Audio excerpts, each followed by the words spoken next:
ভাইরা আমার, কোরআন আল কারীম যদি খুলেন, আল্লাহ তাআলা যেখানেই তার হকের ব্যাপারে আলোচনা করলেন, যেখানে আল্লাহ তাআলা তার দাসত্ব আর তার গোলামির কথা বলেছেন, আল্লাহ রাব্বুল আলামিন পাশাপাশি বাবা মায়ের খেদমতের কথা বলেছেন। কেনই বা বলবেন না?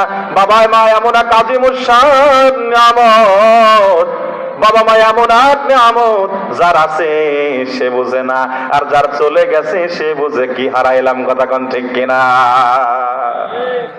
আল্লাহর হাবিবের দরবারে এক সাহাবী এসেছে, ইয়া রাসূলুল্লাহি ওয়া ইয়া হাবিবাল্লাহ, ও আল্লাহর নবী, আমি জানতে চাই আমি আল্লাহর জান্নাত কিভাবে পেতে পারি, আমি আল্লাহর জান্নাত পেতে চাই।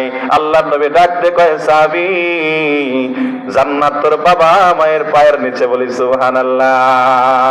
قال سيدنا رسول الله صلى الله عليه وسلم الجنة تحت أقدام الأمهات, জান্নাত হলো তোমার বাবা মা পায়ের নিচে আল্লাহ তাআলা দান করে দিয়েছে।